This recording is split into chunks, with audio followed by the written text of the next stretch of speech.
All right, there we have it. Good afternoon, everybody. Welcome to our exciting conclusion of the circles unit. We've got one of the most fantastic numbers in possibly all of mathematics for our study and use today. But before we get to that, let's quickly run over our answers from yesterday. So please open up your arc measure and arc length practice. I will scroll up to the top here.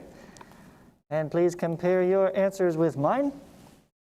I don't have a whole lot to add to these. But if you do have any questions on any of them, please stop and let me know. I'd be happy to walk through any of them for you.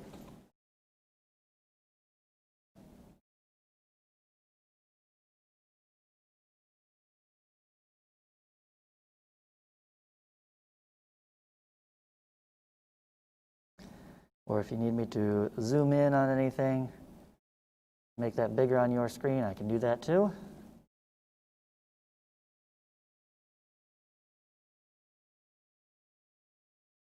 Remember, the latter half were all to be in terms of pi. If you have a pure decimal approximation, you got it wrong, except in the case of number 3 there. There's no pi involved.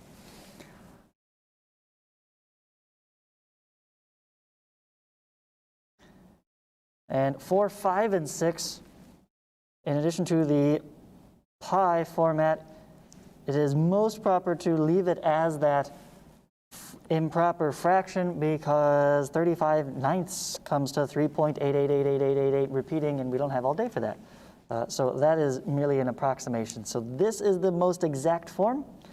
However, since the directions did not specify exact form, only in terms of pi, if you converted the fraction to a decimal, I would accept that in this case. Same with 5, that could be 8.8 repeating. And 6 comes out to a reasonable fraction. 25/4 is 6.25, and it just stops there. Okay. Any actual questions from this page?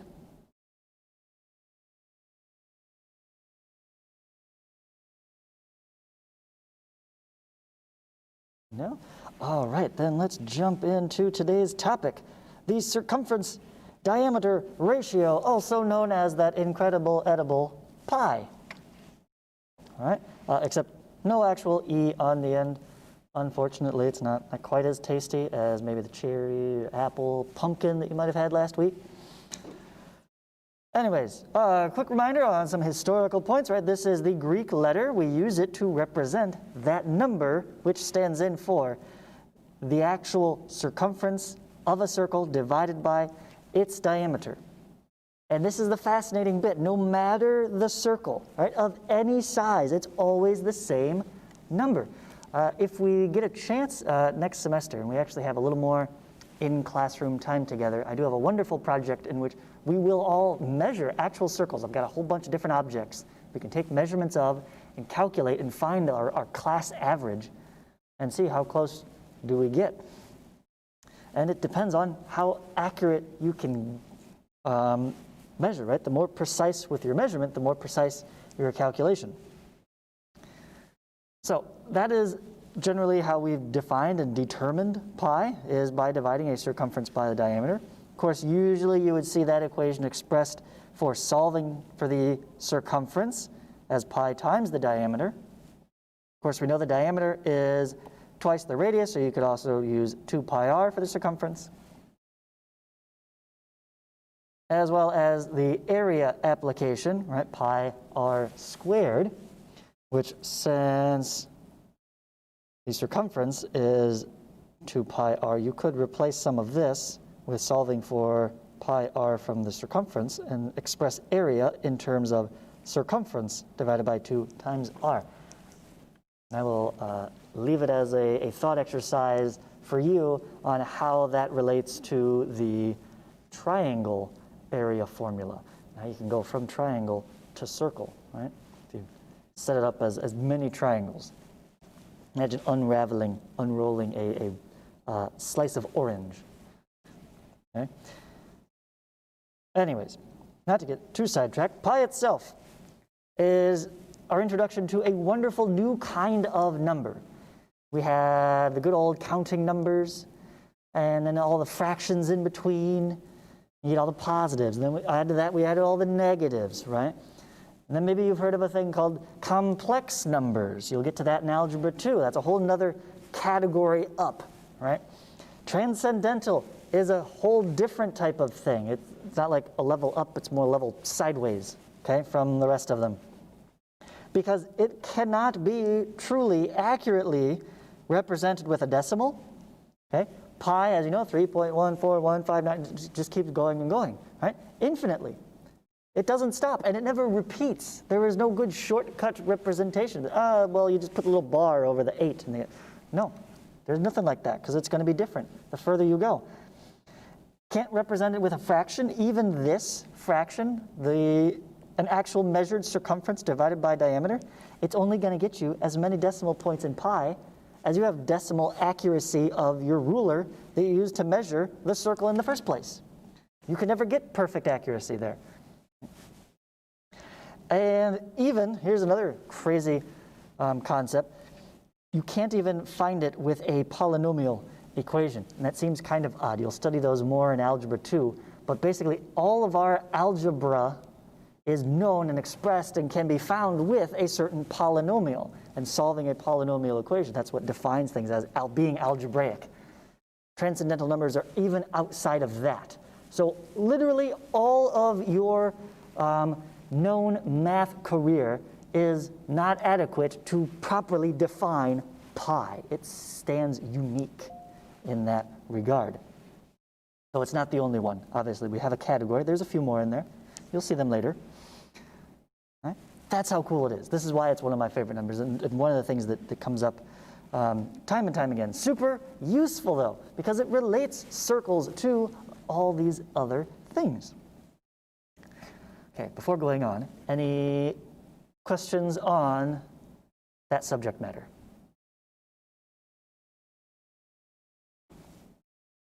Give you a chance to catch up there.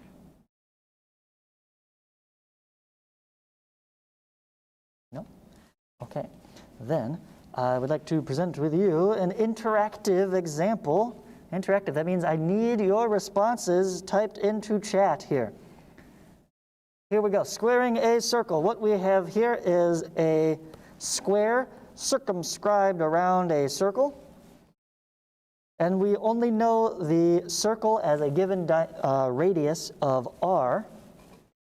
And what I want to do here is determine all of these other values about the circle and square itself. This will be a useful example exercise because a lot of these you can take directly into some of the exercises you'll be working on later today. So first up, the diameter of the circle, its width all the way across.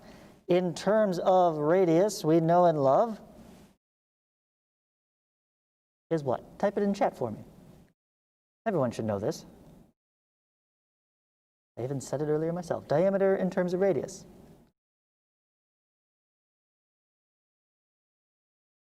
Not just r. How do you go from r to the diameter?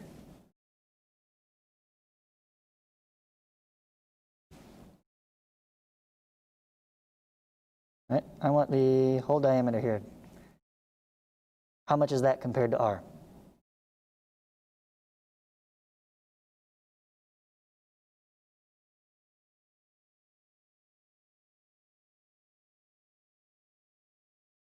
Anthony, you're thinking in degrees there. I'm talking distance. Length, r is a length here. Pretend it was 5 inches, right? If r was 5 inches, then the diameter would be how many? We're going general terms.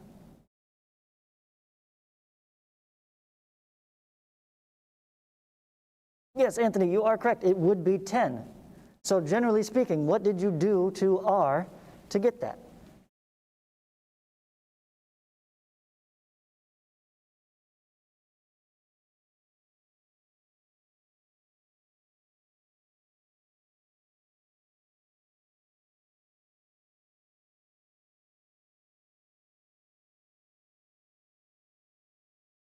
our equation. If r was 5, the diameter would be 10.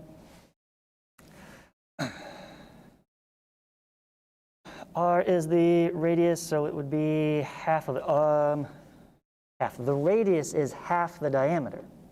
So going the other way, the diameter is twice the radius, right? So D should equal 2 times R.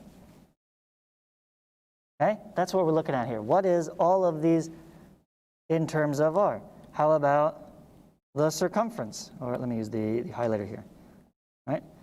So the distance around the circle there.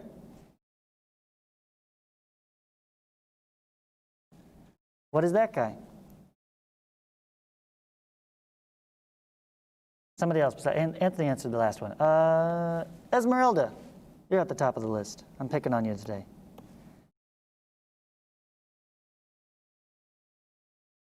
What is the circumference of that circle?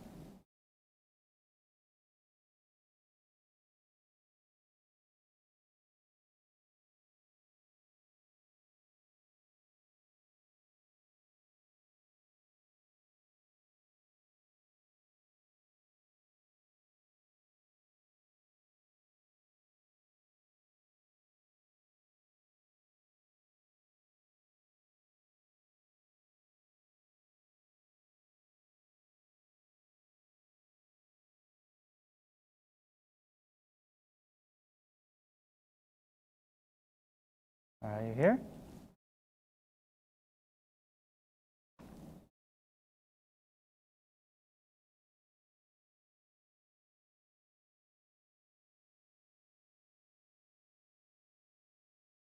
Circumference of the circle in terms of R.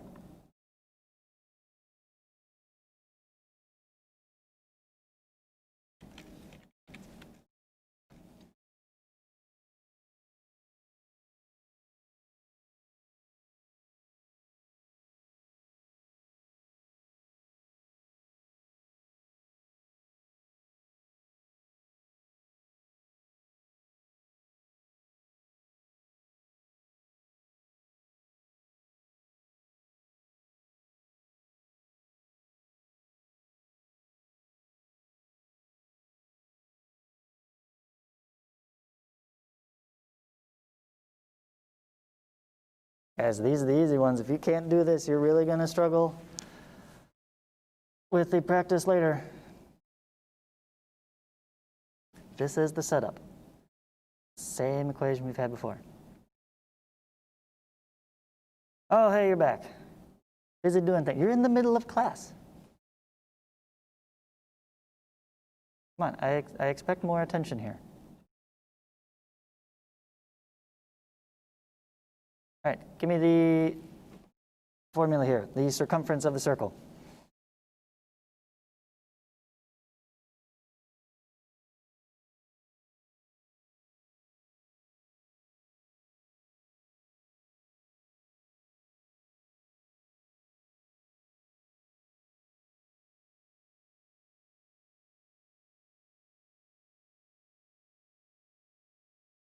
Two R pi.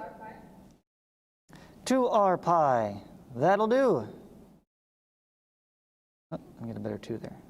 2r pi. Usually you'd see it 2 pi times r. Multiplication is commutative. The order does not matter. The difference being r is our variable, and 2 and pi are both known values. So that's why we usually group those together. All right, very good.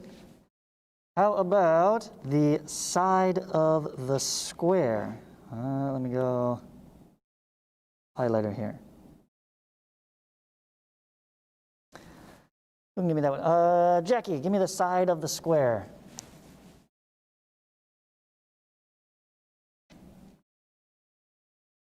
How wide is that square compared to the radius of the circle?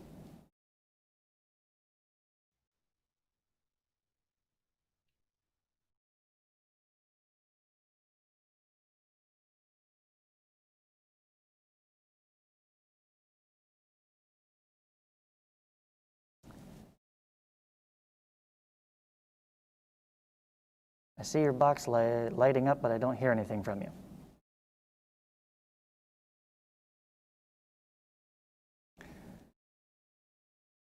Not sure. This is a tricky one. Well, it is a square. So what if I instead highlighted that side?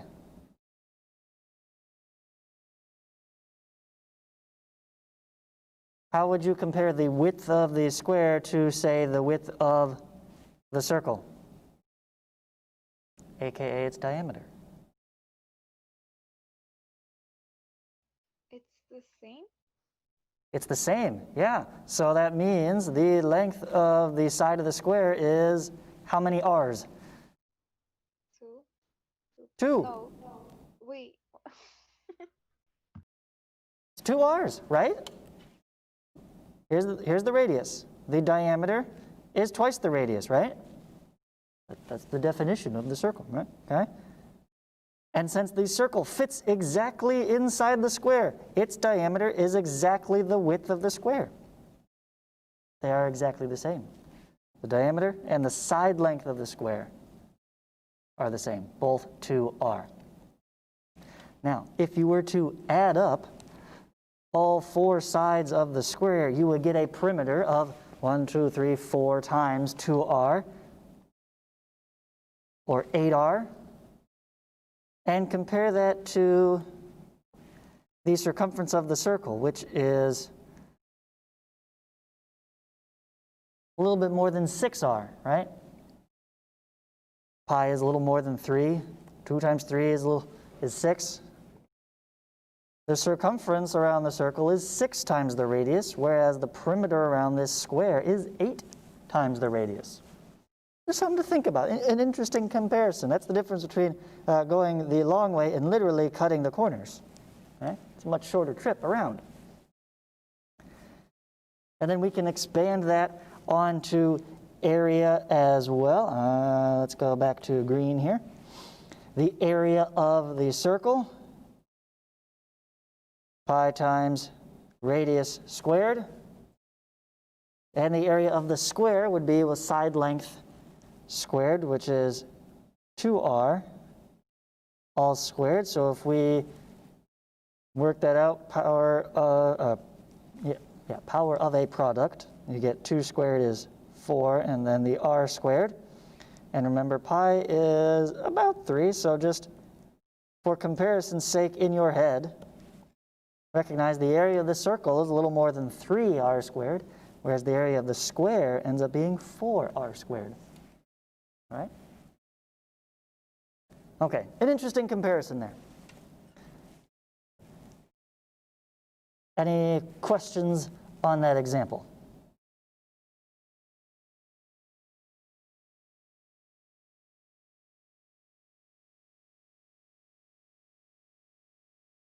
No? All right, then you have these remaining 11 exercises to work on. Some of them relating directly to just simple use of the circumference equations. 7, you've got a dinner plate fits snugly inside of a square box. So that's directly with that example, a circle inside of a square. Similarly, 9 and 10 deal with constructing a square around and just touching the edges of a circle. Okay, so again, that same relationship is going to take place. If once you've answered 9, you are going to apply that exact same situation to 10. Okay, there's my hint for you on 10. Make a setup just like in question 9 there. But that's all the information I can give you. I leave the rest up to you. You've got, let's see, to 1:40. That's 25 minutes to go. Let me know if you get stuck and have any questions. I'm happy to help.